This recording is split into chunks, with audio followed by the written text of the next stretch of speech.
unprecedented in how tense things are. How both countries. This is the abyss. This is the abyss. To kill, assassinate a man who is referred to as the second most powerful man in Iran, a potential successor to the supreme leader.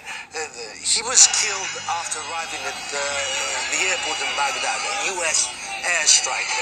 He was targeted. I mean, this operation was pre-planned. They knew he was coming. They knew where to strike. They were targeting him. And the fallout has been global. We've had leaders all over the world, officials come out for, against, urging calm and de-escalation. And the Iranians convening the National Security Council, they have one message, the entire Iranian hierarchy, that there will be consequences, retaliation. The U.S. act of international terrorism, targeting and assassinating General Soleimani, the most effective force fighting Daesh, ISIS, al-Nusra, al-Qaeda, et al., is extremely dangerous and a foolish escalation. The U.S. bears responsibility for all consequences of its rogue adventurism. There is, as of yet, no indication how exactly the Iranians will respond to this, but they haven't launched any missiles yet. And they aren't stupid; they're intelligent people. They probably understand a war with the United States is the last thing they need. But I doubt that they'll leave this, without an answer. So, how is the U.S. justifying? Shalom. Kalala yamla Yahweh Sham Shaiba Shamaka Kodash. Double honors to the apostles and elders of Great Millstone that rule well, peace and blessings to the elect. Well, you see no going on there, Washington killed, I like the headline today, breaking news. Washington, America, which Washington is in the United States of America, they killed one of Iran's top generals. Top man. This, hey, if it didn't have war could break out soon, War could break out soon. It could have war. I think like 2 days ago, the US sent like 750 troops in the Middle East again. Yeah, son, this war could break out soon. It could break out quick. Because this is how the war going on. That the scripture say that Iran, Persia, which Persia's name was changed to Iran in 1935 somewhere. So Iran is Persia. In Ezekiel 38 chapter, let's see if I could get at it. I know why going there.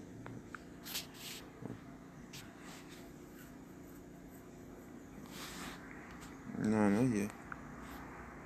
The up. Ready up. Study up.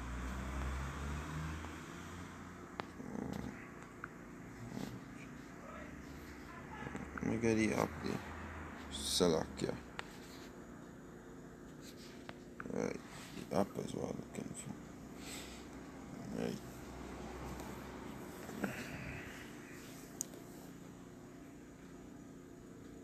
Yeah, because war is a thing could happen anytime. With them kind of acts that US doing there, Iran saying that they go retaliate and whatnot. You then watch me. It's war you're looking for, right? I'm gonna show you something, eh? It's Jeremiah 49, right? And verse 20, right?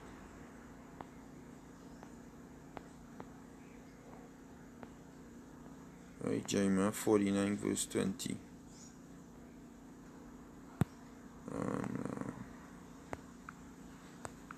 It says, therefore hear the counsel of Yahweh that he had taken against Edom, and his purposes that he had purposed against the inhabitants of Teman. Surely the least of the flock shall draw them out. surely he shall make their habitations desolate with them. Jeremiah 50 and verse 1. The word that the Lord spake against Babylon and against the land of the Chaldeans by Jeremiah the prophet. There are some people that say this Babylon is talking about ancient Babylon, which is not talking about ancient Babylon. This is actually speaking about America, Esau, Edom. This Babylon the Great, which is spoken of in Book of Revelation. The daughter of Babylon spoken of in Isaiah the 47th chapter. Now this prophecy is against Babylon, right? Watch this, right? I was reading this the other day. Now I just read Jeremiah 49 verse 20, and this is Jeremiah 49 verse 40, Jeremiah 50 verse 45, and this is what it says. It says, therefore, hear ye the counsel of the Lord that he had taken against Babylon, and his purposes that he had purposed against the land of the Chaldeans. Surely the least of the flock shall draw them out. Surely he shall make their habitation desolate with them. Jeremiah 50, 49 verse 20. Jeremiah 49 verse 20. Therefore hear the counsel of the Lord that he had taken against Edom, and his purposes that he had purposed against the inhabitants of Teman. Surely the least of the flock shall draw them out. Surely he shall make their habitations desolate with them. It's saying the same thing about Babylon as it says about Edom. So Edom is the Babylon that we're speaking about, and the least of the flock is these so-called Jews, alright, that constantly keep harassing Iran, looking to get, alright, some foothold on Iran and get the resources. That is the Babylon. That is the least of the flock that is going to draw America into this war. Alright, and America and Israel, with the so-called Jews, is the Gutterats. Alright, is the one.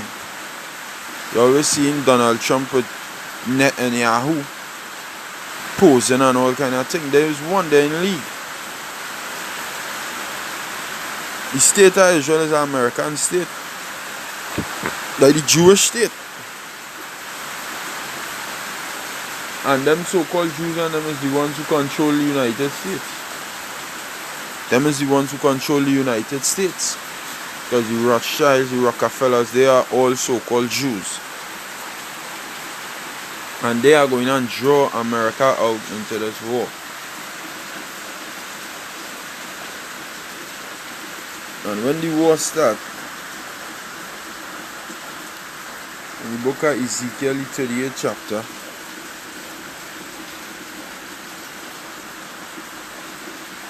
so that Babylon in Jeremiah 50 and 51 is America.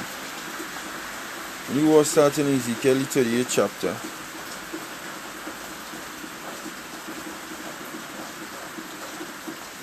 it says, Ezekiel 38 verse 1, and the word of the Lord came unto me, saying, Son of man, set thy face against Gog, Selach, the land of Magog, the chief prince of Meshech and Tubal, and prophesy against him, and say, Thus saith the Lord power, behold, I am against thee, O Gog, the chief prince of Meshech and Tubal, and I will turn thee back. This Gog and Magog represents Russia, right? I will turn thee back and put hooks into thy jaws. I will bring thee forth and all thy army, horses and horsemen, all of them clothed with all sorts of armor, even a great company with bucklers and shields, all of them handling swords. Persia, Ethiopia, and Libya with them, all of them with shield and helmet. Verse 6, Gomer and all his bands. The house of Togarmah, of the north quarters, and all his bands, and many people with thee. Be thou prepared and prepare for thyself, thou and all thy company that are assembled unto thee. Who is the company assembled unto? All the nations that we call just now: Persia, Ethiopia, Libya, Goma, Togama, and many people with thee. Right? Thou and all thy company that are assembled unto thee, and be thou a guard unto them. And Russia, this is where Russia going and coming, because Persia is Iran today. Look up Persia. Persia is Iran today, and we seen on the news that Iran talking about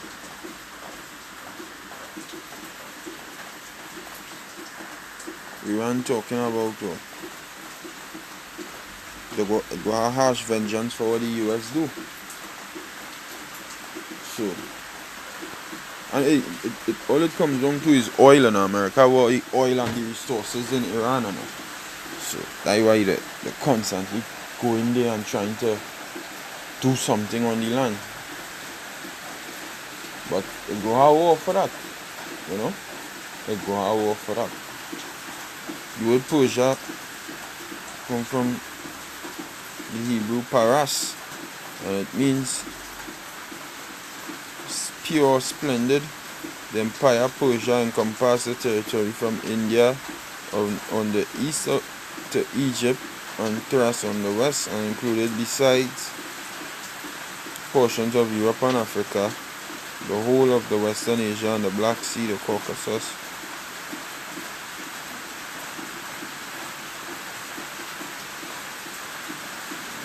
You see, you look it up there, but then when you look it up on Google, I'm going to tell you, Iran was changing to Persia. Just look it up, you know. The country that we know as Iran today, the name was Persia. Like all in 1920, 1910, that was Persia. They changed it into Iran like in 1935, if I'm mistaken, in 1930s, if I'm mistaken. And these so-called Jews, the state of Israel and America, they want to go in that land bad. But Russia will step in and be a guard unto them. This war going on happening. Moves being made.